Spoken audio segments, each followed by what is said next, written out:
Kwanza niwashukuru sana Grace kwa nafasi mliotupatia kuja kuangalia banda lenu na hasa shughuli ambazo zinazifanya. Nimefarijika sana kwa idadi ya raia au wananchi ambao wamekuwa wanapata maelezo na kujifunza nini ambacho NHIF inafanya. Nafikiri huu ni mwamko mzuri kwa sababu nchi hii gharama za huduma za afya hakuna serikali duniani ambayo imewahi kufanikiwa. Ni lazima kuwe na mikakati jumuishi itakayokusanya rasilimali fedha zitakazosaidia kuhakikisha kwamba gharama za msingi za huduma za afya zinatolewa. Na mimi niwashukuru sana NHIF kwa sababu nyie ni nguzo muhimu sana. Na mimi nina mgongano wa kimaslahi kidogo.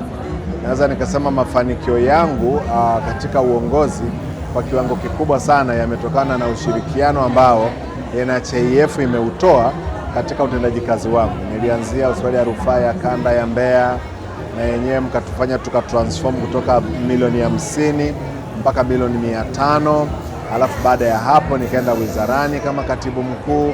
Wakati ule tukawa tunaandika andiko la kuleta bima ya afya kwa Watanzania wote. Na sasa hivi niko hapo kwenye taasisi ya magonjwa ya mifupa na mfumo wa fahamu ambapo hata hapo napo NHIF imekuwa ni mdau muhimu sana.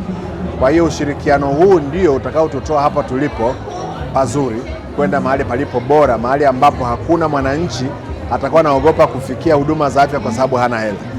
Kwa sababu tafiti zimeonyesha za kiuchumi kwamba fedha zinapokuwa kati ya mwananchi na huduma zinawafanya wananchi wanakuwa maskini. Na niwapongeze kwa sababu na nyie mnachangia kwa kiwango kikubwa sana kuwapatia wananchi uhakika wa huduma itakaowafanya wawe na uhakika na afya, alafu wakiwa na afya bora watakuwa ni wazalishaji wazuri na kusukuma mbele gurudumu la uchumi litakalopelekea kwenye maendeleo makubwa katika nchi yetu. Ninaamini tunapozidi kuroll out hizi huduma za bima kwenda kwa wananchi wote, swala la ubora halitaathirika upande wenu, na hii itatusaidia ili watu wengi zaidi waweze kujiunga kwa sababu ya uhakika huo. Asanteni sana. Asante sana. Thank you so much. I really appreciate it. Mfuko wa Taifa wa Bima ya Afya.